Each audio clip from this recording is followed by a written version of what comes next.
Morning everyone, welcome to sir ji की पाठशाला। Previous lecture में हम लोगों ने ये पढ़ा था कि टाइप्स ऑफ मैट्रिक्स क्या होते हैं, बहुत सारे मैट्रिक्स के टाइप्स के बारे में पढ़ा था।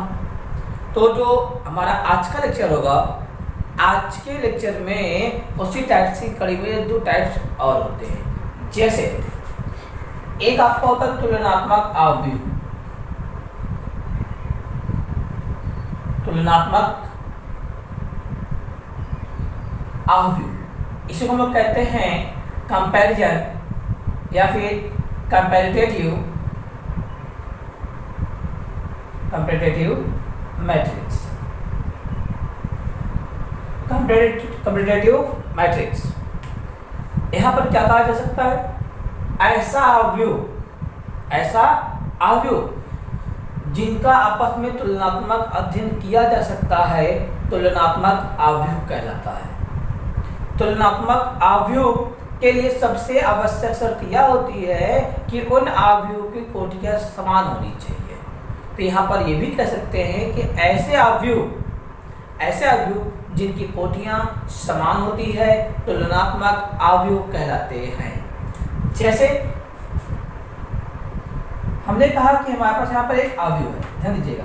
ए इक्वल क्या हो गया? हमने लिखा ए बी सी डी, ऐसा कुछ लिखा। ये क्या है? 2x2 का मैट्रिक्स है। इसी जगह पर हमने एक दूसरा भी लिखा, कोई बी है, यह लिखा मैंने B1 B2 B3 B4। ये भी 2x2 का अवयव है, मतलब दो रो इसमें भी है, दो रो इसमें भी है, दो कॉलम इसमें भी है, दो कॉलम इसमें भी है। दोनों की कोटियां क्या है? समान है। इसलिए क्या कहेंगे? सो दैट लिखेंगे, क्योंकि order of A equal to order of B, मतलब ए की कोटि और बी की कोटि समान है, इसलिए ए व बी कैसे अवयव होंगे? तुलनात्मक अवयव हैं, तुलनात्मक अवयव है। ठीक इसी कड़ी में हम एक एग्जांपल से और समझते हैं। एग्जांपल देखिएगा, नेक्स्ट एग्जांपल। जैसे हमने कहा कि हमारे पास एक दूसरा अवयव, जैसे ये सी लिखा गया, यहाँ लिखा मैंने 1 2 3 4 5 6। अब लोग हमें ये बताइए, इसमें कितने रो हैं? देखिए 1 रो 2 रो, कितने रो हो गए? 2 रो। कॉलम कितने हैं? First column, second column, third column, कितने हो गए? 3 कॉलम। तो इसकी ऑर्डर क्या हो गई? 2x3 का। इसी जगह एक अगला अवयव है, हमने इसी चीज को ऐसे लिख दिया 1 2 3 4 5 6। अब देखिए इसमें कितने रो हो गए? 1 row 2 row 3 row, number of row that is 3। Column देखिए 1 column 2 column, number of column कितने हो गए? 2 हो गए। तो इसकी ऑर्डर क्या होगी? 3/2। इसका ऑर्डर क्या है? 2/3। तो दोनों के ऑर्डर क्या है? समान नहीं है। समान कैसे नहीं है भाई? रो की भी संख्या समान होनी चाहिए, कॉलम की भी संख्या समान होनी चाहिए। इस वाले में रो की संख्या कम है, इसमें कॉलम की संख्या ज्यादा है। ठीक, और इस वाले में कॉलम की संख्या ज्यादा है, इसमें कॉलम की संख्या कम है। तो इस तरह से हम कह सकते हैं, क्योंकि इसके ऑर्डर क्या है? समान नहीं है। Because of order of C does not equal to order of D, इसलिए सी व डी तुलनात्मक अवयव नहीं है। तुलनात्मक अवयव नहीं है। ओके, तो ये हो गया किसके बारे में? तुलनात्मक अवयव के बारे में। ऐसे अवयव जिनका तुलनात्मक अध्ययन किया जा सकता है, या फिर ऐसे अवयव जिनकी कोटियां समान होती है, ऐसे अवयव को तुलनात्मक अवयव कहा जाता है। अब इसी कड़ी में हम लोग नेक्स्ट टॉपिक पर पढ़ते हैं। इसके बाद आपका नेक्स्ट टॉपिक रहता है समान अवयव। तो समान अवयव किसे कहेंगे? तो ध्यान दीजिएगा, इसमें सिर्फ और सिर्फ कोटियां समान होनी चाहिए। क्या लिखा जा सकता है? समान अवयव। इक्वल मैट्रिक्स, इक्वल मैट्रिक्स ये क्या होते हैं? तो ध्यान दीजिए इस पर। यहाँ लिखा जा सकता है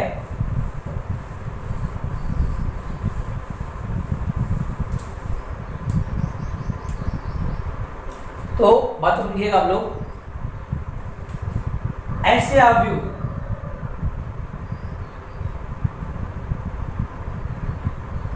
ऐसे अवयव जिनकी कोटियां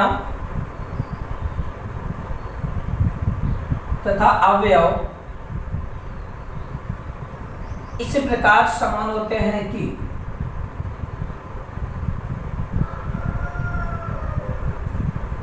ध्यान दीजिएगा, इस प्रकार समान होते हैं कि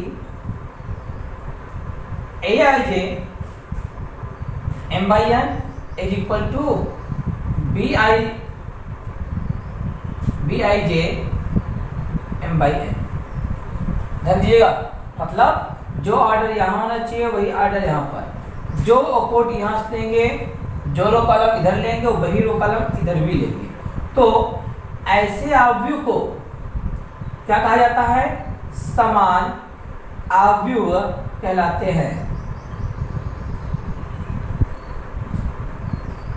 ठीक, यह तो बात समझिएगा।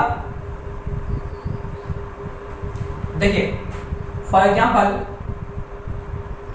जैसे हमने यहाँ पे एक अवयव लिखा 1 2 3 लिखा, एक दूसरा अवयव लिखा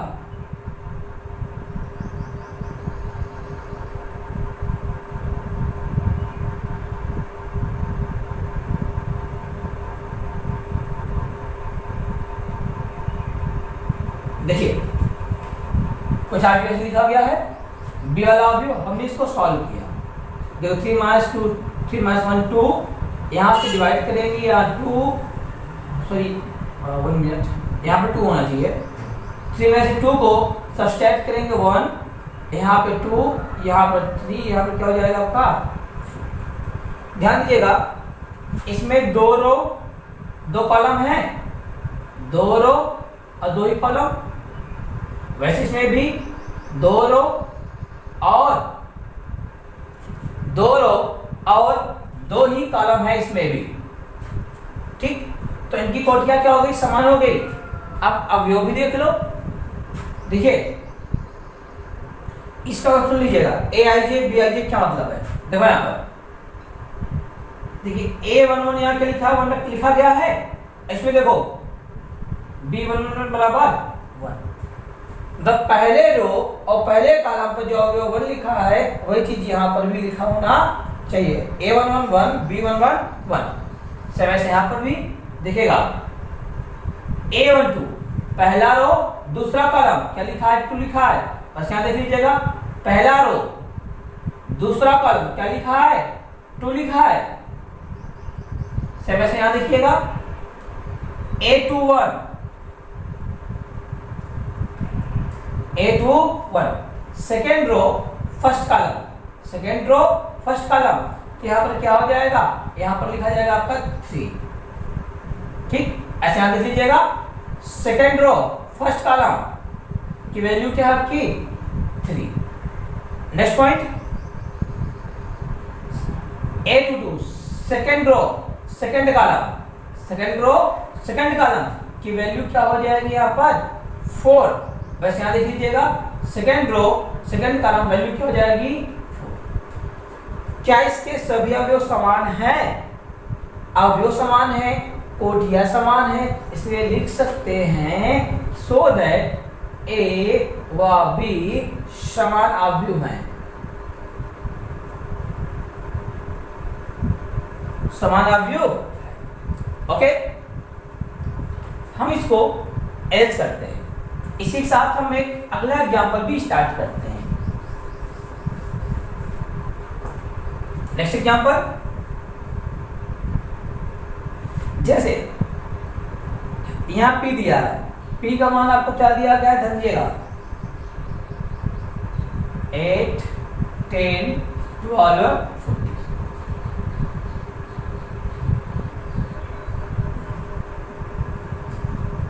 देखिए अवयव वही है जो इसमें है, कोटि भी क्या इसकी समान है, तो क्या ये समानार्थी होगा? नहीं। देखिए पहला रो पहला कॉलम, पहला रो पहला कॉलम, क्या ये दोनों वैल्यू समान है? नहीं। इसमें 8 है, इसमें 10 है, क्योंकि जो भी संख्या लिखे गए हैं इसका स्थान चेंज हो गया है, इसलिए P व Q समानाव्यु नहीं है। तो इस बात का विशेष ध्यान देना है कि जो भी अवयव जहां से लिया जाएगा उसी जगह के बारे में बात करना। जब पहला रो पहला कॉलम तो पहला रो पहले कॉलम के बारे में यहाँ पर भी बात करेंगे, दूसरा रो दूसरा कॉलम तो दूसरा रो दूसरा कॉलम के बारे में यहाँ पर भी बात करेंगे। इस तरह से अवयव लगभग सभी प्रकार समाप्त होते हैं। अब इसके बाद हम लोग एनसीईआरटी के चैप्टर 1 में आते हैं, या फिर इसके बाद हम लोग ध्यान दीजिएगा, आप सब लोग ध्यान दीजिएगा कि हम एनसीईआरटी बेस्ड क्वेश्चन बता देंगे, कुछ क्वेश्चन एनसीईआरटी बेस्ड हम बता देंगे। उसके बाद जो और भी क्वेश्चन होंगे आपको एनसीईआरटी के सभी क्वेश्चंस लगाने हैं। कोई भी दिक्कत होती है, कोई भी प्रॉब्लम होती है तो आप लोग हमारे टेलीग्राम चैनल पर हमें लिंक भेज सकते हैं या फिर वहां पर मैसेज कर सकते हैं, वहां पर आप अपना कमेंट कर सकते हैं। ओके, तो अब हम स्टार्ट करते हैं कुछ क्वेश्चंस के बारे में। जैसे ध्यान दीजिएगा, हमने यहाँ पर पहला क्वेश्चन दिया, कोई भी पहला क्वेश्चन हमने यहाँ पर दिया आपको। पहला क्वेश्चन में कुछ ऐसे लिख दिया, a 2√5 -1 6 2 6 से 3 8 रूट में 3। एक अवयव आपको ऐसे दिया गया है, एक अवयव आपको ऐसे दिया गया है, आपसे पूछा गया कि इस अवयव की कोटि क्या होगी, इस अवयव की कोटि क्या होगी। ध्यान दीजिएगा, कोट के बारे में बताया क्या, नंबर ऑफ रो काउंट कर लो और नंबर ऑफ सी काउंट कर लो और क्लास लगाकर उसे लिख दीजिए। तो कैसे लिखेंगे, ध्यान दीजिएगा, नंबर ऑफ रो कितना है, first row second row, number of row कितना है 2, कॉलम कितना है 1 2 3 and 4। how many number of column, there are 4 column, so we can write as that 4। तो 2 4 जा सॉरी, तो इसकी ऑर्डर क्या हो गई 2/4। अगर आपसे पूछा गया अवयवों की संख्या, अवयवों की संख्या, जब भी अवयवों की संख्या पूछा जाएगा, जितने रो हैं जितने कॉलम हैं उसका आपस में मल्टीप्लाई कर देते हैं। कोड बताते समय मल्टीप्लाई नहीं करते हैं, जबकि संख्या बताते समय इसी चीज का मल्टीपल वैल्यू जो आता है उसी को लिख देते हैं। फिर इसमें एक क्वेश्चन से ये पूछा गया, ये पूछा गया 831, ध्यान दिएगा, हमसे पूछा गया 831 का मतलब होता है तीसरा रो। तीसरा रो देखें, पहला रो दूसरा रो तीसरा रो, क्या यहाँ पे तीसरा रो है, नहीं है। पहला कॉलम तो है लेकिन तीसरा रो यहाँ पर नहीं है, तो वी कैन राइट दैट कि 831 नॉट डिफाइंड, या कहा जा सकता है नॉट डिफाइंड। सिर्फ इसी केस में 831 को डिफाइन नहीं कर सकते, क्यों, क्योंकि इसमें तीसरा रो नहीं है। लेकिन इसी जगह मैंने अगर A13 लिख दिया, A13 को डिफाइन कर सकते हैं कैसे, अब ध्यान दीजिए सभी लोग। A13 मतलब पहला रो, पहला रो है ये, ध्यान दीजिएगा, A13 पहला रो है। थर्ड कॉलम देखिए 1 2 3, यही आया, पहला रो थर्ड कॉलम यही मिला, इसकी वैल्यू क्या हो जाएगी रूट में 5। इसी जगह हमसे ये कह दिया गया कि बंधु अब बताइए हमें A24, क्या कहा गया आपसे, A24 बताने के लिए A24 बताना है। तो ध्यान दीजिएगा, पहला 2 मतलब सेकेंड रो, सेकंड रो क्या हो गया, ये आपका सेकंड रो हो गया। फोर्थ कॉलम देखिए 1 2 3 4 ये देखिए पहला सेकंड रो फोर्थ कॉलम क्या मिला आपको √3, इसके सामने और इसके सामने वैल्यू देखो क्या मिला आपको √3, तो योर आंसर इज √3। हमसे कुछ लिया गया बंधु डियर, हमसे यह पूछ लिया गया भाई अब बताइए A11 क्या होता है, तो हम यहाँ लिख सकते हैं A11, ध्यान दीजिएगा फर्स्ट रो फर्स्ट कॉलम तो लिखा जा सकता है। इसी तरह से हमसे जो भी पूछा जाए हम उसको आसानी से निकाल सकते हैं। ओके ठीक है, इसी कड़ी में हम लोग अब नेक्स्ट क्वेश्चन की ओर आते हैं। नेक्स्ट क्वेश्चन की ओर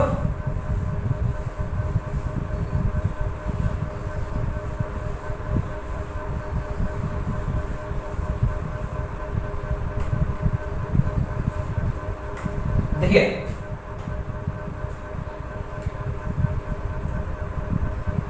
जैसे आपसे यहाँ पे क्वेश्चन दिया गया है, ठीक, आपसे क्वेश्चन ये कहा गया कि भाई किसी अवयव है, ध्यान दीजिएगा, किसी अवयव में अवयवों की संख्या, अवयवों की संख्या आपको दिया गया 18। किसी कोई अवयव है, किसी अवयव में अवयवों की संख्या कितना दिया गया 18, तो आपसे पूछा गया कि इस अवयव की कोटियां क्या क्या हो सकती हैं, क्या क्या हो सकती है। तो इसको फाइंड आउट करने के लिए कोटियां क्या क्या हो सकती है, ध्यान दीजिएगा हमें रो और कॉलम को लिखना है, वो भी क्रॉस लगाकर। तो कोटियों को निकालने के लिए कोटियां देखिए क्या क्या हो सकता है। हो सकता है यहां पर एक रो मतलब एक ही रो हो और 18 कॉलम हो, और या हो सकता है 18 रो हो एक कॉलम हो, एक रो हो 18 कॉलम हो, या फिर हो सकता है 18 रो हो और एक कॉलम हो। ये भी हो सकता है यहां पर 2 रो 9 कॉलम, ये भी हो सकता है 9 रो 2 कॉलम, या फिर यहां हो सकता है 3 रो 6 कॉलम, या यहां हो सकता है 6 रो 3 कॉलम। तो कह सकते हैं हमें इसका एडिटिव फैक्टर करना है, फिर उसको कैसे कैसे लिख सकते हैं। हो सकता है भाई एक ही रो में 18 अवयव लिख दिया गया हो सकता है एक ही कॉलम में 18 अवयव को एक सीध में से लिख दिया गया हो। तो इस तरह से हम लोग कहते हैं कि अगर अवयव संख्या इतना है तो कोटियां क्या क्या होगी, इसकी कोटियां इतनी हो सकती है। अब इसी जगह हमने इसी में हल्का सा क्वेश्चन को चेंज कर दिया, ध्यान दीजिएगा, कोई अवयव ऐसा है जिसमें अवयवों की संख्या 18 है, कोई अवयव ऐसा है जिसमें अवयवों की संख्या 18 है, 18 है, तो उस अवयव की कोटि क्या होगी। तो यहां लिखा जा सकता है कि कोई अवयव ऐसा है जिसमें अवयवों की संख्या क्या है 18 है, तो उस अवयव की कोटि क्या होगी जिसके एक ही पंक्ति में, जिसके ध्यान दीजिएगा कुल अवयवों की संख्या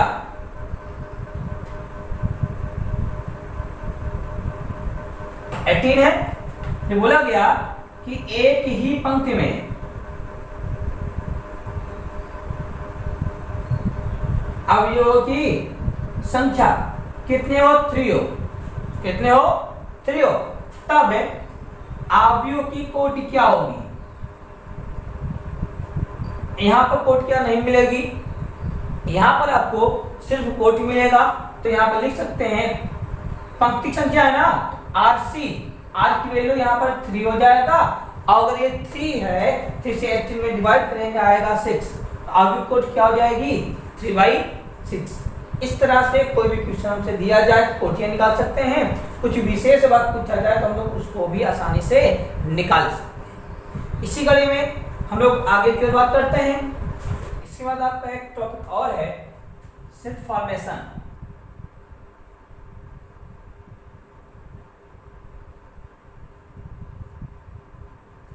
आव्यूह का निर्माण, आव्यूह का निर्माण, फॉर्मेशन ऑफ मैट्रिक्स।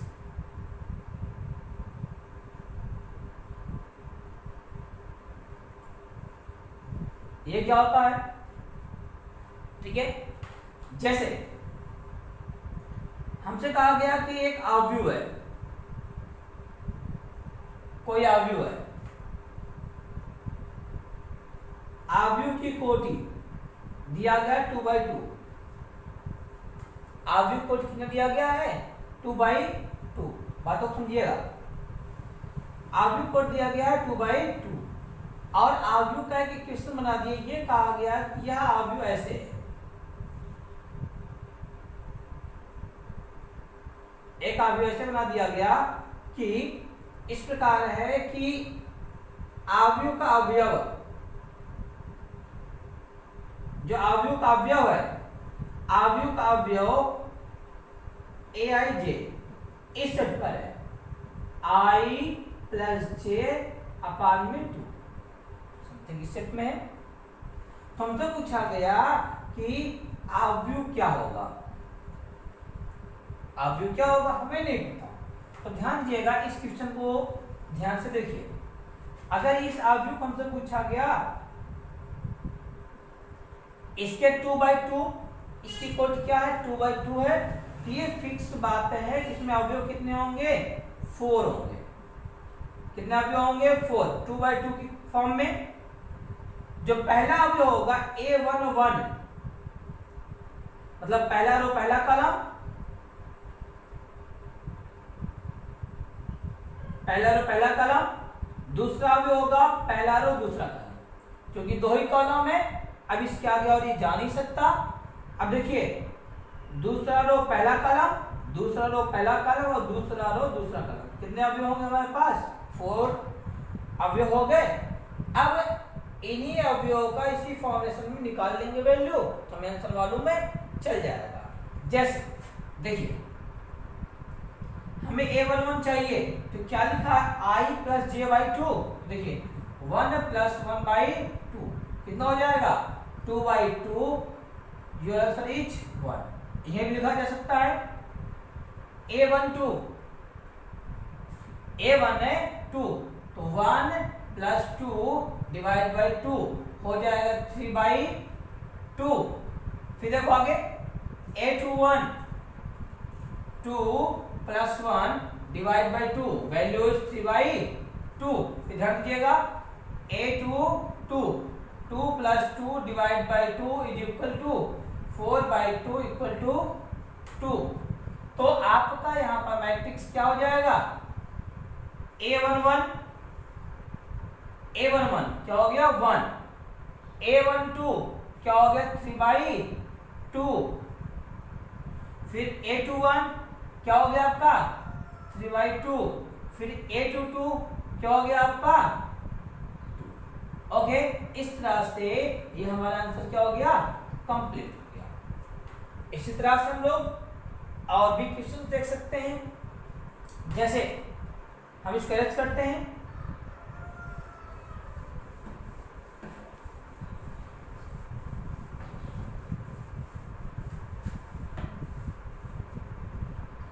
देखिएगा क्वेश्चन नंबर नेक्स्ट दिया ये गया है कि एक आव्यूह दी गई है, उस आव्यूह की कोटि कितना है? 3/3 है। 3/3 जो आव्यूह का फॉर्मूला है aij, इसका फॉर्मूला यहां पर दिया गया है। ध्यान दीजिएगा, कोई भी फार्मूला है, हम किसी भी फार्मूले को अपने अकॉर्डिंग कन्वर्ट कर सकते हैं या फिर किसी भी तरह से को फार्मूला वहां पर दे सकता है। जैसे हमने इसका बोला, इसका फार्मूला है I + j का होल स्क्वायर, I + j का होल स्क्वायर होल / 3। तो ये कुछ यहाँ पर एक आव्यूह दिया गया है, उस आव्यूह कोड क्या है? 3/3 है। उस आव्यूह के अवयव को इससे ऐसे डिनोट किया गया है। तो आपसे पूछा गया है कि आव्यूह का निर्माण कीजिए और अवयव आपका क्या होगा। ठीक, तो लिखेंगे क्या, लेट अवयव क्या बनेगा, 3/3 को उठ का है, तो ध्यान दीजिएगा फिक्स बात है कि 3 रो होंगे 3 कॉलम होंगे। देखिए पहला रो पहला कॉलम, पहला row second column, first row third column, उसके बाद देखिएगा second row first column, second row second column, फिर सेकंड रो थर्ड कॉलम, फिर third row first column, third row second column, फिर थर्ड रो थर्ड कॉलम। इस तरह लिख दिया। अब हम एक एक करके इसकी वैल्यू को फाइंड आउट कर लेंगे। ध्यान दीजिएगा, जैसे a11 की वैल्यू निकालना है, देखिएगा 1 + 1 का स्क्वायर डिवाइड बाई 3, तो 1 + 1 क्या हो गया, 2 स्क्वायर बाई 3 हो जाएगा कितना, 4/3।